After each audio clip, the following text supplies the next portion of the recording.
ನಮಸ್ಕಾರ wildlife ಕನ್ನಡಿಗರೇ, welcome back to the new video. Tamil ಮತ್ತೆ ಟೈಟಲ್ ನೋಡಿ ನಿಮ್ಮೆಲ್ಲರಿಗೂ ಗೊತ್ತಾಗಿರುತ್ತೆ ನಾನು ಇವಾಗ ಎಲ್ಲಿಗೆ ಹೋಗ್ತಾ ಇದ್ದೀನಿ ಅಂತ. ಹೌದು, ನಾನು ಇವಾಗ ನಿಮ್ಮೆಲ್ಲರನ್ನು ಮತ್ತೆ ಬಂಡೀಪುರಕ್ಕೆ ಕರ್ಕೊಂಡು ಹೋಗ್ತಾ ಇದ್ದೀನಿ. ಅವಾಗವಾಗ ನಿಮ್ಮನ್ನ ಕರ್ಕೊಂಡು ಹೋಗ್ತಾನೆ ಇರ್ತೀನಿ ಬಂಡೀಪುರಿಗೆ, ಯಾಕಂದ್ರೆ ನಾನೊಬ್ಬ ಪ್ಯಾಷನೇಟ್ ವೈಲ್ಡ್ ಲೈಫ್ ಫೋಟೋಗ್ರಫರ್, ಅಂದ್ರೆ ಹವ್ಯಾಸಿ ವನ್ಯಜೀವಿ ಛಾಯಾಗ್ರಾಹಕ. ಸೊ ಕರ್ನಾಟಕದಲ್ಲಿರುವಂಥ ಕಾಡುಗಳೆಲ್ಲಾನು ಕೂಡ ನನ್ನ ಮನೆ ಇದ್ದಂಗೆ. ಸೊ ಬಂಡೀಪುರ, ನಾಗರಹೊಳೆ, ಕಬಿನಿ ಇದಕ್ಕೆಲ್ಲ ಮನ್ಸು ಬಂದಾಗ ಹೋಗ್ತಾನೆ ಇರ್ತೀನಿ. ಆ್ಯಂಡ್ ಅದೇ ರೀತಿ ಈ ಸತಿ ಕೂಡ ಬಂಡೀಪುರದ ಏನು ಪ್ಲಾನ್ಸ್ ಇರಲಿಲ್ಲ. ಲಾಸ್ಟ್ ಟೈಮ್ ನಿಮ್ಮನ್ನ ಕರ್ಕೊಂಡು ಹೋಗ್ಬಿಟ್ಟು ಟೈಗರ್ ಮತ್ತು ಗಾರ್ ಒಂದೇ ಫ್ರೇಮಲ್ಲಿ ತೋರಿಸಿದ್ದೆ. ಸೊ ಈ ಸತಿ ಬಂದ್ಬಿಟ್ಟು ನಾನು ನೆನ್ನೆ ಕೂತ್ಕೊಂಡು ಚಿಲ್ ಮಾಡ್ತಿದ್ದೆ. ಅವಾಗ ನನ್ನ ಫ್ರೆಂಡ್ ಕಾಲ್ ಹೋಗ್ಬಿಟ್ಟು ಹೇಳೋದ, ನಿನ್ನ ಫೇವ್ರೇಟ್ ಟೈಗರ್ಸ್ ಕಿಲ್ ಮಾಡಿದ್ದೆ, ಬಂದ್ಬಿಟ್ಟು ಟ್ರೈ ಮಾಡೋ ಸಿಗೋ ಚಾನ್ಸಸ್ ಇದೆ ಅಂತ. ಸೊ ಅದಕ್ಕೋಸ್ಕರ ಅದನ್ನು ಹುಡ್ಕೊಂಡು ಹೋಗ್ತಾ ಇದ್ದೀನಿ. ಆ ಪರ್ಟಿಕ್ಯುಲರ್ ಟೈಗರ್ಸ್ ಬಂದ್ಬಿಟ್ಟು ಸುಮಾರು ಒಂದು 7ರಿಂದ 8 ವರ್ಷದಿಂದ ಟ್ರೈ ಮಾಡ್ತಾನೆ ಇದ್ದೀನಿ, ಹುಡ್ಕೋದಕ್ಕೆ ಸಿಗ್ತಾನೆ ಇಲ್ಲ. ಆ್ಯಂಡ್ ಅದು ಬಿಟ್ಟರೆ ಇವಾಗ ಬಂಡೀಪುರಲ್ಲಿ ಇನ್ನೊಂದು ಫಿಮೇಲ್ ಇದೆ, ಅದಕ್ಕೆ ಪುಟಾಣಿ 4 ಮರಿಗಳಿದ್ದಾವೆ. ಸೊ 2ರಲ್ಲಿ ಅಥವಾ ಬೇರೆ ಯಾವುದೇ ಟೈಗರ್ ಆಗಿರಲಿ ಹೋಗ್ಬಿಟ್ಟು ಟ್ರ್ಯಾಕ್ ಮಾಡೋಣ ಆ್ಯಂಡ್ ಯಾವ್ದು ಸಿಗುತ್ತೆ ಅನ್ನೋದನ್ನ ನೋಡೋಣ. ಬನ್ನಿ, ಜಾಯ್ನ್ ಆಗಿ ನೀವು ಕೂಡ ಈ ಅಡ್ವೆಂಚರ್ಗೆ ನನ್ನ ಜೊತೆ ಅಂತ ಹೇಳ್ತಾ ಹೆಚ್ಚಿನ ಟೈಮ್ ವೇಸ್ಟ್ ಮಾಡಿದ್ರೆ ಬನ್ನಿ ಇವತ್ತಿನ ವಿಡಿಯೋನ ಶುರು ಮಾಡೋಣ. ಮತ್ತೆ ಬಂಡೀಪುರ್ಗೆ ಜೈ ಅಂತ ಹೋಗ್ಬಿಡೋಣ. ಕೈ ಮುಗಿದು ಕೇಳ್ಕೊತೀನಿ, ಕಾಲೇ ಬಿದ್ದು ಕೇಳ್ಕೊತೀನಿ, ಅಭಯಾರಣ್ಯ ಉಳಿಸು, ಪ್ರಾಣಿಗಳನ್ನ ಉಳಿಸು, ಗಂಧದಗುಳನ್ನ ಉಳಿಸು, ಬೇಕಾದ್ರೆ ನನ್ನ ಬಾಯಿ ತಗೋ. ಏನು ಹೇಳಿ, ಇದು ಟ್ವಿಸ್ಟು. ಗಾಡಿ ಹೊರಗಡೆ ಎತ್ಕೊಂಡ್ಬರ್ತಾ ಇದ್ದಂಗೆ ನೋಡಿದ್ರೆ ಪಂಚರ್ ಆಗೋಗಿದೆ. ಇವಾಗ ಪಂಚರ್ ಹಾಕಿಸ್ಕೊಂಡು ಫ್ರೆಂಡ್ ಮನೆಯಲ್ಲಿ ಸತ್ಯನಾರಾಯಣ ಸ್ವಾಮಿ ಪೂಜೆ ಇದೆ, ಅದನ್ನು ಅಟೆಂಡ್ ಮಾಡಿಕೊಂಡು ಅಲ್ಲಿಂದ ಬಂಡೀಪುರ್ಗೆ ಹೋಗಬೇಕು. ಆ್ಯಂಡ್ ಸುಮಾರು ಒಂದು 4 ಅವರ್ಸ್ ಹಿಡಿಯುತ್ತೆ ಬಂಡೀಪುರ್ಗೆ ಹೋಗೋದಕ್ಕೆ. ಇವಾಗ ಟೈಮ್ ಬಂದು 10:30. ಪಂಚರ್ ಹಾಕಿಸ್ತಾ ಇದ್ದೀನಿ. ಆ್ಯಂಡ್ ಇದೇ ನೋಡಿ ಡಬ್ಬ ನನ್ನ ಮಗನ ಮೊಳೆ ಸಿಕ್ಕಾಕೊಂಡಿದ್ದು. ಕಾಪಾಡು ಶ್ರೀ ಸತ್ಯನಾರಾಯಣ. ಇವಾಗ ಫ್ರೆಂಡ್ ಮನೆಗೆ ಹೋಗಿ ಪೂಜೆ ಅಟೆಂಡ್ ಮಾಡಾಯಿತು. ಆ್ಯಂಡ್ ಡೈರೆಕ್ಟ್ಲಿ ಬಂಡೀಪುರ್ಗೆ ಹೋಗೋದು. ಎಲ್ಲೂ ಕೂಡ ಸ್ಟಾಪ್ ಇಲ್ಲ, ಬ್ರೇಕ್ಫಾಸ್ಟ್ ಇಲ್ಲ, ಲಂಚ್ ಇಲ್ಲ, ಏನೂ ಇಲ್ಲ. 1 ಗಂಟೆ ಅಷ್ಟರಲ್ಲಿ ಬಂಡೀಪುರ ಟಿಕೆಟ್ ಕೌಂಟ್ ಹತ್ರ ಇರಬೇಕು, ಟಿಕೆಟ್ ಸಿಗಬೇಕಂತ ಹೇಳಿದ್ರೆ. ಸೊ ಅದಕ್ಕೋಸ್ಕರ ಡೈರೆಕ್ಟ್ ಬಂಡೀಪುರ ಸ್ಟಾಪು. ಯಪ್ಪ, ಫೈನಲಿ ಬಂದ್ಬಿಟ್ಟು ರೀಚ್ ಆದೆ ಟಿಕೆಟ್ ಕೌಂಟ್ರ್ ಹತ್ರ. ಆ್ಯಂಡ್ ಲಕ್ಕಿಲಿ ಟಿಕೆಟ್ ಕೂಡ ಸಿಕ್ತು. ಲೇಟ್ ಆಗಿಬಿಟ್ಟಿತ್ತು ಬರೋಷ್ಟಲ್ಲಿ. ಬಟ್ ಯಾವುದೋ ಫ್ಯಾಮಿಲಿ ಆಫ್ 3 ಮೆಂಬರ್ಸ್ ಬುಕ್ ಮಾಡಿದ್ರು ಜಿಪ್ಸಿನ, ಅವ್ರ ಜೊತೆ ಶೇರ್ ಮಾಡ್ಬೋದಾ ಅಂತ ಕೇಳಿದೆ.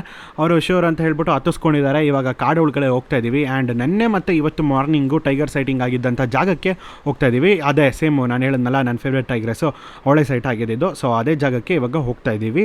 ಆ್ಯಂಡ್ ಆನ್ ದ ವೇ ನಮಗೆ ಇವಾಗ ಒಂದು ಸ್ಲಾತ್ ಬೇರ್ ಸಿಕ್ಕಿದೆ. ತುಂಬಾ ಯೂಜ್ ಮೇಲ್ ಸ್ಲಾತ್ ಬೇರ್ ಇದು. ನಿಮಗೆ ಎಷ್ಟರ ಮಟ್ಟಿಗೆ ಕಾಣಿಸ್ತಾ ಇದೆ ಅಂತ ಗೊತ್ತಿಲ್ಲ. ಅದು ತಲೆನ ಗ್ರೌಂಡ್ ಒಳಗಡೆ ಬರೋ ಮಾಡಿಕೊಂಡು ಗೆಜ್ಲು ಹುಳನ ತಿಂತಾ ಇದೆ.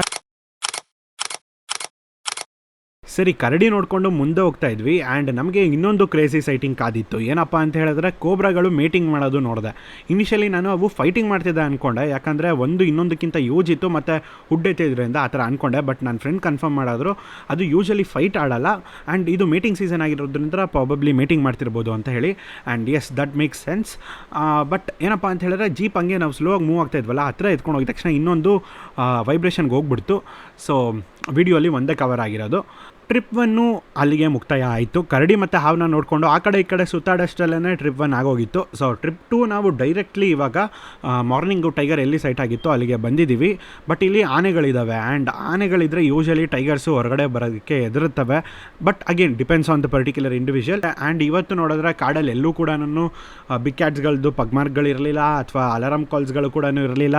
ಕಾಡು ಒಂದು ರೀತಿ ಬಿಗ್ ಕ್ಯಾಟ್ಸ್ ವಿಚಾರದಲ್ಲಿ ಮಲ್ಕೊಂಡಿತ್ತು ಅಂತಲೇ ಹೇಳ್ಬೋದು ಇವತ್ತಿನ ಮಧ್ಯಾಹ್ನ. ಬಟ್ ಇವತ್ತು ಮತ್ತೆ ಓವರ್ ನೈಟ್ ಸ್ಟೇ ಆಗ್ತೀನಿ. ಆ್ಯಂಡ್ ನಾಳೆ ನೋಡೋಣ ಏನಾದರೂ ಲಕ್ಕಿರುತ್ತೆ. So day 2 morning. ಆ್ಯಂಡ್ ಮತ್ತೆ ನಾನು 2 ಬ್ಯಾಚ್ ಸಫಾರೀಸ್ಗಳನ್ನ ಮಾಡ್ತಾ ಇರ್ತೀನಿ. ಇನ್ನೊಂದು ವಿಷಯ ಹೇಳೋದಕ್ಕೆ ಇಷ್ಟಪಡ್ತೀನಿ. ಏನಪ್ಪ ಅಂತ ಹೇಳಿದ್ರೆ, ಈ ಟ್ರಿಪ್ಪಲ್ಲಿ ಬೇಸಿಕಲಿ ನಾನು ಆ ಪರ್ಟಿಕ್ಯುಲರ್ ಇಂಡಿವಿಜುವಲ್ ಟೈಗರ್ಸ್ನ ಹುಡ್ಕೊಂಡು ಬಂದಿರೋದ್ರಿಂದ ನಾನು ಫೋಕಸ್ ಕಂಪ್ಲೀಟ್ಲಿ ಟ್ರ್ಯಾಕಿಂಗ್ ಮೇಲೆ ಇಟ್ಬಿಟ್ಟಿದ್ದೀನಿ. ಸೊ ವೀಡಿಯೋಸ್ಗಳನ್ನ ಅಲ್ಲಲ್ಲಿ ಮಾತ್ರ ಆ್ಯಂಡ್ ನನಗೆ ಟೈಮ್ ಸಿಕ್ಕಿದಾಗ ಮಾತ್ರ ತೆಗಿತಿದ್ದೆ. ಬಟ್ ಅದು ಬಿಟ್ಟರೆ ನಾನು ಕಂಪ್ಲೀಟಾಗಿ ಟ್ರ್ಯಾಕಿಂಗ್ ಮೇಲೆ ನನ್ನ ಫೋಕಸ್ನ ಇಟ್ಟಿದ್ದೆ. ಸೊ ಅದಕ್ಕೋಸ್ಕರ ಜಾಸ್ತಿ ವೀಡಿಯೋ ಕವರ್ ಮಾಡೋಕ್ಕಾಗಿಲ್ಲ. But I hope you guys will enjoy it. And ಮುಂದೆ ಬರೋ ಸರ್ಪ್ರೈಸ್ನ ನೀವು ಎಂಜಾಯ್ ಮಾಡ್ತೀರಾ obviously. To cut it short, 2 ಸಫಾರೀಸ್ಗಳು ಡ್ರೈ ಆಗೋಗ್ಬಿಡ್ತು. ಬಟ್ ಅನ್ಫಾರ್ಚುನೇಟ್ ಥಿಂಗ್ ಏನಪ್ಪ ಅಂತ ಹೇಳಿದ್ರೆ, ಕಷ್ಟಪಡ್ಕೊಂಡು ಟೈಗರ್ನ ಟ್ರ್ಯಾಕ್ ಮಾಡಿ ಇದೇ ಜಾಗದಿಂದ ಹೊರಗಡೆ ಬರುತ್ತೆ ಅಂತ ರೆಡಿಯಾಗಿ ಒಂದು ಕಡೆ ನಿಂತಿದ್ವಿ. ಬಟ್ ಸಫಾರೀಸ್ಗಳದ್ದು ಮಧ್ಯ 2 ಟ್ರಿಪ್ಸ್ಗಳ ಮಧ್ಯ ಟೈಮ್ ಇರುತ್ತಲ್ಲ, ಟಿಕೆಟ್ ಕೌಂಟ್ರಿಗೆ ಹೋಗ್ಬಿಟ್ಟು ಮತ್ತೆ ವಾಪಸ್ ಬರಬೇಕಲ್ಲ ಕಾಡಲ್ಲಿ. ಸೊ ಆ ಟೈಮಲ್ಲಿ ಟೈಗರ್ ಹೊರಗಡೆ ಬಂದ್ಬಿಟ್ಟು ಪಾಸ್ ಆಗಿಬಿಟ್ಟಿದೆ. ಅದು ಜಂಗಲ್ ಲಾಡ್ಜಸ್ ಅವ್ರಿಗೆ ಸಿಕ್ಕಿದೆ, ನಮಗದು ಮಿಸ್ ಆಗೋಯ್ತು. ಇದೊಂದು ಬದುಕಿ, ಇದೊಂದು ಜನ್ಮವೇ, ಎಂತಹ ದುರ್ವಿಧಿ. ಬಟ್ ಮತ್ತೆ ಸೆಕೆಂಡ್ ಟ್ರಿಪ್ಪಲ್ಲಿ ನಮಗೆ ಸುಮಾರು ಆನೆಗಳು ಕಾಣಿಸಿದ್ವು. ಹಿಂದಿನ ದಿನ ಸ್ಲಾತ್ ಬೇರ್ ಸೈಟಿಂಗು ಮತ್ತು ಹಾವು ಸೈಟಿಂಗ್ದು ಖುಷಿ ಆ್ಯಂಡ್ ಅದೇ ಜೋಶಲ್ಲೇ ಇವತ್ತು ಮಧ್ಯಾಹ್ನ ಕೂಡ ನಾನು ಟ್ರೈ ಮಾಡೋಣ ಅಂತ ರೆಡಿಯಾಗಿ ನಿಂತಿದ್ದೀನಿ. ಸರಿ, ನನ್ನ ಕತೆ ಅಂದಮೇಲೆ ಟ್ವಿಸ್ಟ್ ಇಲ್ದರೆ ಇರುತ್ತಾ? ಮಧ್ಯಾಹ್ನ ಸಫಾರಿ ಅರೇಂಜ್ ಮಾಡಿ ಎಲ್ಲ ಸಾರ್ಟ್ ಔಟ್ ಮಾಡೋಷ್ಟರಲ್ಲಿ ದೊಡ್ಡ ತಲೆನೋವೇ ಆಗಿಬಿಟ್ಟಿತ್ತು ನನಗೆ. ನಾನು 1 ಗಂಟೆಗೆಲ್ಲ ಹೋಗ್ಬಿಟ್ಟು ಸಫಾರಿ ಕೌಂಟರ್ ಹತ್ರ ನಿಂತ್ಕೊಂಡು 2:30 ಅಷ್ಟಲ್ಲೆಲ್ಲೂ ಒಂದು ಜಿಪ್ಸಿ ಕೂಡ ಸಿಕ್ತು. ಯಾಕೆ ಅಂದರೆ ಬೇಗ ಹೋಗಿದ್ದೆ ಆ್ಯಂಡ್ ಒಂದೇ ಒಂದು ಆಫ್ಲೈನ್ ಜಿಪ್ಸಿ ಇದ್ದಿದ್ದು ಕೂಡ first come first serve basis ಆಗಿರೋದ್ರಿಂದ ನನಗೆ ಆ ಜಿಪ್ಸಿ ಸಿಕ್ತು. ಬಟ್ ನನಗೆ ಶೇರ್ ಮಾಡೋದಕ್ಕೆ ಇನ್ನೂ 3 ಜನ ಬೇಕಾಗಿತ್ತು. ಯೂಶ್ವಲಿ 5 ಪೀಪಲ್ ಹೋಗ್ಬೋದು, ಬಟ್ ನನಗೆ ಫೋಟೋಗ್ರಫಿ ಕಂಫರ್ಟಬಲ್ ಇರಲ್ಲ ಅಂತ ಹೇಳಿ ನನಗಿನ್ನೂ 3 ಜನ ಶೇರ್ ಮಾಡೋದಕ್ಕೆ ಬೇಕು ಅಂತ ಹೇಳಿ ಯಾರಾದರೂ ಇಂಟ್ರೆಸ್ಟ್ ಇರೋರು ಎಸ್ಪೆಷಲಿ ಕಪಲ್ಸ್ ಅಥವಾ ಇಂಡಿವಿಜುವಲ್ಸು ಜಾಯ್ನ್ ಆಗ್ಬೋದು ಅಂತ ಕೇಳಿದೆ. ಅದರಲ್ಲಿ ಇಬ್ಬರು ಇಂಡಿವಿಜುವಲ್ಸು ಇಂಟ್ರೆಸ್ಟ್ ತೋರಿಸಿದ್ರು. ಅದು ಬಿಟ್ಟರೆ ನನಗೆ ಇನ್ನೊಂದು ಆಪ್ಷನ್ ಇತ್ತು, 4 ಜನದ ಜೊತೆ ಸೇರಿಬಿಟ್ಟು ನಾನು ಹೋಗ್ಬೋದಿತ್ತು ಕೂಡ. ಬಟ್ ಈ ಇಂಡಿವಿಜುವಲ್ಸ್ ಏನು ಹೇಳಿದ್ರು ಅಂತ ಹೇಳಿದ್ರೆ, ಅದರಲ್ಲಿ ಒಬ್ಬ ಏನು ಹೇಳ್ತಾ ಅಂತ ಹೇಳಿದ್ರೆ, ಇಲ್ಲ ಇನ್ನೊಬ್ರು ಇದ್ದಾರಲ್ಲ ಅವ್ರ ಹತ್ರ ನಾರ್ಮಲ್ 4 ಜನದ ಹತ್ರ ಶೇರ್ಡ್ ಬೇಸಿಸಲ್ಲಿ ಏನು ತೊಗೊಳ್ತಿದ್ರಿ ಅದನ್ನೇ ತೊಗೊಳ್ಳಿ, ನಾನು ಸ್ವಲ್ಪ ಜಾಸ್ತಿ ಕೊಡ್ತೀನಿ ಆ್ಯಂಡ್ ನೀವು ಕೂಡ ಒಂದು 200 - 300 ರೂಪಾಯಿ ಅಥವಾ 400 ರೂಪಾಯಿ ಜಾಸ್ತಿ ಕೊಡಬೇಕಾಗುತ್ತೆ, ಓಕೆನಾ ಅಂದರು. I was okay paying extra. ಒಂದು 500 ರೂಪಾಯಿ ಒಳಗಡೆ ಇದ್ದರೆ ಪರವಾಗಿಲ್ಲ ಅಂತ ನಾನು ಒಪ್ಕೊಂಡೆ. ಸರಿ ಅಂದ್ಬಿಟ್ಟು ಇನ್ನೊಬ್ಬರು ಇಂಡಿವಿಜುವಲ್ ಏನಿದ್ರು ಅವ್ರು ಬಂದ್ಬಿಟ್ಟು ಕಂಪ್ಲೀಟಾಗಿ ಪೇಮೆಂಟ್ ಮಾಡಿದ್ರು. ಮತ್ತು ಈ ಅಪ್ಪ ಮಾತಾಡಿದ್ರಲ್ಲ ಅವರು ಬಂದ್ಬಿಟ್ಟು 1000 ರೂಪಾಯಿ ಕೊಟ್ಟಿದ್ರು, ಇನ್ನು ಮಿಕ್ಕಿದ್ದು ಆಮೇಲೆ ಕೊಡ್ತೀನಿ ಅಂತ ಹೇಳಿದ್ರು.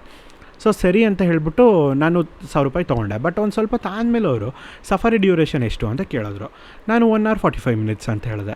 ಅವ್ರು ಇಲ್ಲ ನಾನು 3 hours ಅಂದ್ಕೊಂಡು ಒಪ್ಕೊಂಡಿದ್ದು, ನಾನು JLRಗೆ ಹೋಗ್ತೀನಿ ಹಂಗೆ ಹಿಂಗೆ ಅಲ್ಲಿ ಬಸ್ ಸಫಾರಿ ಸಿಗುತ್ತೆ ಆ ಥರ ಎಲ್ಲ ಹೇಳೋದಕ್ಕೆ ಶುರು ಮಾಡಿದ್ರು. ಬಟ್ JLR ಕೂಡ ಫುಲ್ ಆಗೋಗಿತ್ತು ಅವತ್ತು. ಸೊ ಸರಿ ಇನ್ನೇನು ಮಾಡೋಕ್ಕಾಗತ್ತೆ ಅಂಥೇಳಿ ಅವರು ನಿಮಗೂ ಬೇಡ ನನಗೂ ಬೇಡ ಲಾಸು, ನೀವು 500 ಇಟ್ಕೊಳ್ಳಿ ನಾನು 500 ಇಟ್ಕೊಳ್ಳಿ ಹೇಳಿದ್ರು. ಸರಿ ಅಂತ ಹೇಳಿಬಿಟ್ಟು ಇದು ಯಾವ ಥರಪ್ಪ ಕ್ಯಾಲ್ಕುಲೇಷನು, ನನಗೆ ಹೆಂಗೆ ಆದ್ರೂ 2500 ಮೇಲೆ ಲಾಸ್ ಆಯಿತು. ಸರಿ ಹಾಳಾಗೋಗ್ಲಿ ಅಂತ ಹೇಳ್ಬಿಟ್ಟು ಬಿಟ್ಟೆ.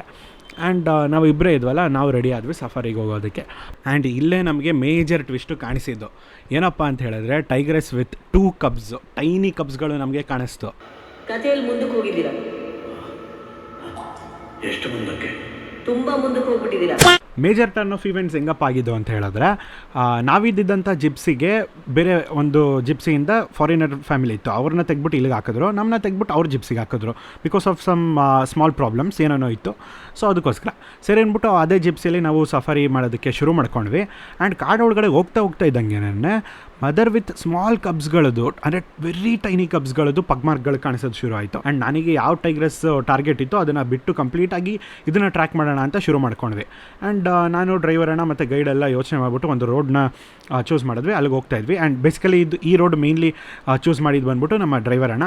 ಸೊ ಆ ರೂಟ್ಗೆ ಹೋಗ್ತಾ ಇದ್ದಂಗೆ ಬುಷ್ಷಿಂದ ಏನೋ ಹೊರಗಡೆ ಬರ್ತಾ ಇರೋದಂಗೆ ಕಾಣಿಸ್ತು. ಬಾಸ್ ಸರು ಏನಪ್ಪ ಅದು ಅಂತ ನೋಡಿದ್ರೆ ಟೈಗರು. ಸರಿ, ಆ ಟೈಗ್ರೆಸ್ಸು ತುಂಬಾ ಶೈ ಇರೋದ್ರಿಂದ ದೂರದಿಂದನೇ 1-2 ರೆಫರೆನ್ಸ್ ಫೋಟೋಸ್ಗಳನ್ನ ತೆಕ್ಕೊಳ್ಳೋಣ, ಅದನ್ನು ಅಪ್ರೋಚ್ ಮಾಡೋದಕ್ಕಿಂತ ಮುಂಚೆ ಅಂತ ದೂರದಲ್ಲೇ ನಿಂತ್ಕೊಂಡು 2 ಫೋಟೋಸ್ಗಳನ್ನ ತೆಕ್ಕೊಂಡೆ. ಆ್ಯಂಡ್ ಸ್ಲೋ ಆಗಿ ಜಿಪ್ಸಿನ ಮೂವ್ ಮಾಡ್ಕೊಂಡು ಅದನ್ನು ಫಾಲೋ ಮಾಡ್ಕೊಂಡು ಹೋಗ್ತಾ ಇದ್ದೀವಿ. ಬಟ್ ಬುಷ್ಷಿಂದ ಏನೋ ಟೈನಿ ಲಿಟಲ್ ಫರ್ ಬಾಲ್ಸ್ಗಳು ಹೊರಗಡೆ ಬಂದಂಗೆ ಕಾಣಿಸ್ತು ನನಗೆ ನಂಬೋದಕ್ಕೇನೇ ಆಗಿಲ್ಲ. 2 ಪುಟಾಣಿ ಹುಲಿ ಮರಿಗಳು ಬುಷ್ಷಿಂದ ಆಟಾಡ್ಕೊಂಡು ರೋಡ್ ಮೇಲೆ ಬಂದು ಸಫಾರಿ ಟ್ರ್ಯಾಕ್ ಮೇಲೆ ಅದರ ಮದರ್ನ ಓವರ್ಟೇಕ್ ಮಾಡಿಕೊಂಡು ಮುಂದೆ ಓಡೋಗಿ ಕುಣ್ಕೊಂಡು ಆಟಾಡಿಕೊಂಡು ತರಲೆ ಮಾಡಿಕೊಂಡು ಬಿದ್ದು ಒದ್ದಾಡಿ ಎಲ್ಲ ಮಾಡ್ತಾಯಿದೆ. ಅದನ್ನು ನೋಡೋದಕ್ಕೆ 2 ಕಣ್ಣು ಸಾಲ್ತಾಯಿಲ್ಲ. ಆ್ಯಂಡ್ ಇಷ್ಟೊತ್ತು ನಾರ್ಮಲ್ ಆಗಿದ್ದಂಥ ನನ್ನ ಹಾರ್ಟ್ ಬಿಟ್ಟು ತುಂಬಾ ರೈಸ್ ಆಗೋಗಿತ್ತು. ಆ್ಯಂಡ್ ಬಾಡಿ ಎಲ್ಲ ಫುಲ್ ಶಿವರ್ ಆಗೋಗಿದೆ. ನಾನಂತೂ ಸೀರಿಯಸ್ಲಿ ಎಕ್ಸ್ಪೆಕ್ಟ್ ಮಾಡಿರಲಿಲ್ಲ ಈ ಥರ ಒಂದು ಸೈಟಿಂಗ್ಸು. ಯಾಕೆ ಅಂದರೆ ಬಂಡೀಪುರ ನನ್ನ ಮನೆ ಅಂತ ಕನ್ಸಿಡರ್ ಮಾಡ್ತೀನಲ್ಲ, ಅಂಥ ಒಂದು ಜಾಗದಲ್ಲಿ ಈ ಥರ ಸೈಟಿಂಗ್ ಸಿಗೋದು ತುಂಬ ಸ್ಪೆಷಲ್ ನನಗಂತೂ. ಈ ಇಯರ್ ಸ್ಟಾರ್ಟಿಂಗ್ ನಾನು ತಡೋಬಲ್ಲಿ ಪುಟಾಣಿ ಮರಿಗಳನ್ನ ನೋಡಿದ್ದೆ, ಟೈಗರ್ ಮರಿಗಳನ್ನ. ಬಟ್ ನಮ್ಮ ಬಂಡೀಪುರದಲ್ಲಿ ಈ ಥರ ಸೈಟಿಂಗ್ಸ್ ಆಗ್ತಿರೋದು ಇಟ್ಸ್ ಅ ಕ್ರೇಜಿ ಥಿಂಗ್. ಅಷ್ಟೇ ಅಲ್ಲ, ಇದು ಒಂದು ಎಕ್ಸ್ಕ್ಲೂಸಿವ್ ಜಿಪ್ಸಿ ಸೈಟಿಂಗ್. ಅಂದರೆ ಬರೀ ನಮ್ಮದು ಒಂದು ಗಾಡಿಗೆ ಮಾತ್ರ ಕಾಣಿಸಿದಷ್ಟೇ ಹುಲಿ ಮತ್ತು ಅದರ ಮರಿಗಳು. ಇನ್ನೂ 2 ಮರಿಗಳು ಮೋಸ್ಟ್ಲಿ ಒಳಗಡೆ ಹೋಗ್ಬಿಟ್ಟಿತ್ತು ಅನಿಸುತ್ತೆ. ನೆವರ್ದೆಲ್ಲ ಸೂಪರ್ ಸೈಟಿಂಗ್ಸ್ ಇದಂತ. ಆ್ಯಂಡ್ ಇದಾದಮೇಲೆ ಈ ಟ್ರಿಪ್ ಆಗಿದ ತಕ್ಷಣ ನೆಕ್ಸ್ಟ್ ಟ್ರಿಪ್ ಕೂಡ ಮಾಡಿದೆ. ಅದರಲ್ಲಿ ಬಂದು ನನಗೆ ಜಂಗಲ್ ಕ್ಯಾಟ್ ಸಿಕ್ತು. ಸೊ ಟೈಗರ್ ಸೈಟಿಂಗ್ ಆಗಿದ್ದರಿಂದ ಸ್ವಲ್ಪ ದೂರದಲ್ಲೇ ಜಂಗಲ್ ಕ್ಯಾಟ್ ಸಿಕ್ತು, which is a very rare and elusive animal. And it's highly nocturnal, ಅಂದರೆ ನೈಟ್ ಮಾತ್ರ ಆ್ಯಕ್ಟಿವ್ ಇರುವಂಥ ಒಂದು ಪ್ರಾಣಿ. ಬೆಳಗಿನ ಟೈಮು ಕಾಣಿಸೋದು ತುಂಬಾ ರೇರು. ನಾನು ಹರ್ಪಿಂಗ್ ಮಾಡುವಾಗ ಅಂದರೆ ಹಾವುಗಳು ಮತ್ತು ಕಪ್ಪೆಗಳು ಹುಡ್ಕೊಳಕ್ಕೆ ಹೋಗ್ತಾ ಇರ್ತೀನಲ್ಲ, ಅವಾಗೆಲ್ಲ ನೋಡಿದ್ದೀನಿ. ಡೇ ಲೈಟಲ್ಲಿ ನೋಡ್ತಿರೋದು ತುಂಬಾ ಲಕ್ ಅಂತ ಹೇಳ್ಬೋದು. ಆ್ಯಂಡ್ ಎಸ್, ಇದು ಒಂದು ಕ್ರೇಜಿ ಡೇ ಆಗಿತ್ತು. ವಿಡಿಯೋ ಎಂಡ್ ಮಾಡೋದಕ್ಕಿಂತ ಮುಂಚೆ ಸುಮಾರು ಜನ ನೀವು ನನಗೆ ಕೇಳ್ತಿರ್ತೀರ ವೈಲ್ಡ್ ಲೈಫ್ ಟ್ರಿಪ್ಸ್ಗಳಿಗೆ ನನ್ನ ಹೇಗೆ ನೀವು ಜಾಯ್ನ್ ಆಗಬಹುದು ಅಂತ. ನಾನು ಗೈಡೆಡ್ ವೈಲ್ಡ್ ಲೈಫ್ ಟೂರ್ಸ್ನ ಕಂಡಕ್ಟ್ ಮಾಡ್ತೀನಿ. ಸೊ ಈ ಟೂರ್ಸ್ಗೆ ಬರೀ ಫೋಟೋಗ್ರಾಫರ್ಸ್ ಅಷ್ಟೇ ಅಲ್ಲ, ಯಾರಿಗೇ ನೇಚರ್ ಮೇಲೆ ಇಂಟ್ರೆಸ್ಟ್ ಇದ್ದರು ಅಥವಾ ವೈಲ್ಡ್ ಲೈಫ್ ಆ್ಯಂಡ್ ಟ್ರಾವೆಲಿಂಗ್ ಮೇಲೆ ಇಂಟ್ರೆಸ್ಟ್ ಇತ್ತು ಅಂದರೂ ಕೂಡ ನನ್ನ ವೈಲ್ಡ್ ಲೈಫ್ ಟೂರ್ನ ಜಾಯಿನ್ ಆಗಬಹುದು. ಆ್ಯಂಡ್ ಈ ಟೂರಿನ ಕಂಪ್ಲೀಟ್ ಡೀಟೇಲ್ಸ್ನ ನಾನು ನಿಮಗೆ ಇನ್ಸ್ಟಾಗ್ರಾಮಲ್ಲಿ ತಿಳಿಸ್ಕೊಡ್ತೀನಿ. ಬಟ್ ಈಗ ನೀವು ಸ್ಕ್ರೀನ್ ಮೇಲೆ ನೋಡ್ತಿರ್ತೀರ ಏನೇನು ಇನ್ಕ್ಲೂಡ್ ಆಗಿರುತ್ತೆ ಮತ್ತು ಏನೇನು ಎಕ್ಸ್ಕ್ಲೂಡ್ ಆಗಿರುತ್ತೆ ಅಂತ. ಸೊ ಇನ್ನೂ ಹೆಚ್ಚಿನ ಮಾಹಿತಿ ಬೇಕು ಅಂತ ಹೇಳಿದ್ರೆ ನನ್ನ ಇನ್ಸ್ಟಾಗ್ರಾಮಲ್ಲಿ ನೀವು ಡೈರೆಕ್ಟಾಗಿ ಮೆಸೇಜ್ ಮಾಡ್ಬೋದು. ಆ್ಯಂಡ್ ಈ ಟೂರಿನ ಕಂಪ್ಲೀಟ್ ಡೀಟೇಲ್ಸ್ನ ನಾನು ನಿಮಗೆ ತಿಳಿಸ್ಕೊಡ್ತೀನಿ. This is wild life Kannadiga Rohan Muthuraj signing off from this video. By.